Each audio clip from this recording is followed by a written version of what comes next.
চলতে দেয় আপনার। এর জন্য ডক্টর ইউনূসকে আমরা তার কি বলে জবাবদিহি করতে হবে।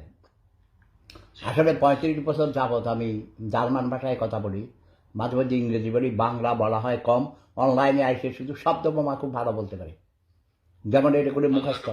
অশিক্ষিত মূর্খ ছোট লোক বেঈমান নিমুখারাম। না আর দিব না, আর না না না না, নোয়াখালীরা খাট আসে রাজাকার, ছোট লোক গরিব। 3 বেলা ভাত খাইছি হাসিনার সময়ে, এখন 1 বেলাও খাইতে পারস না।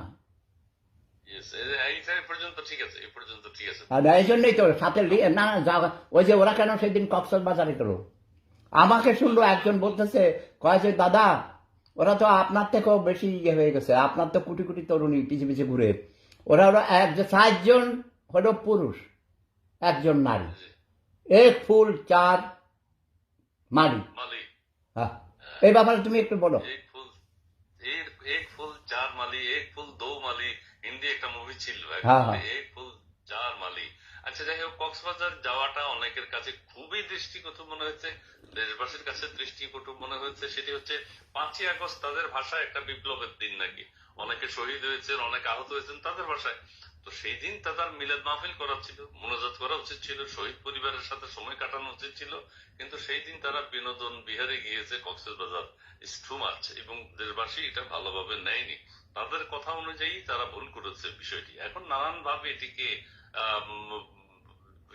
ব্যালেন্স করার চেষ্টা করা হচ্ছে। কেউ বলছেন যে পিটার হাসের সাথে সাক্ষাৎ হয়েছে, হোক বা না হোক। কেউ বলছেন সিআই এর সাথে সাক্ষাৎ হয়েছে, হোক বা না হোক। আপনারা সেখানে যাবেন কেন এই দিনে, এই বিশেষ দিনে?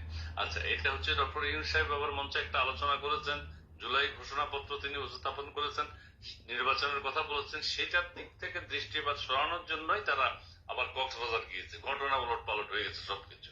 যাই হোক, শাহনাজ বেগম তিনি বলছেন, সেবুদার কাছে জানতে চাই 5ই আগস্ট এমন গুরুত্বপূর্ণ দিনে সমুদ্র বিলাস কেন? দাদা বলেছেন একটু আগে। ধন্যবাদ শাহনাজ বেগম।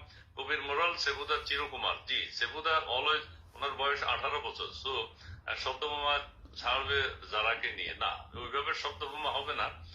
ওই শব্দবোমা নোয়াখালী খাটাস পর্যন্ত আগে 3 বেলা ভাত খাইছি, এখন খাইতে পারছে না, এই পর্যন্তই। আওয়ামী লীগের ভিতরে বহুত রাজাকার আছে, যেটাকে বলা হয় হাইব্রিড, এবং এর জন্য আমি দায়ী করব আওয়ামী লীগের সেক্রেটারি, 3 টাইমস সেক্রেটারি, আমি তাকে বানাইছি আমার হাঁটু আমাকে বলে বলে, বুঝলেন, সে ডুবাইছে। এই যে আন্দোলন এত চাঙ্গা হতো না, এমন হইতো না, আমার হাঁটু আমাকে চলে যেতে হইতো না।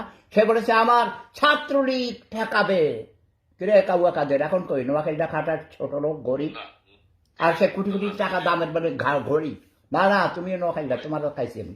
এই নোয়াখালীটা কাউয়া কাদের ফাঁসি চাই, বাট আমার হাঁটু আমাকে কোনো কেউ দোষ দিতে পারবে না।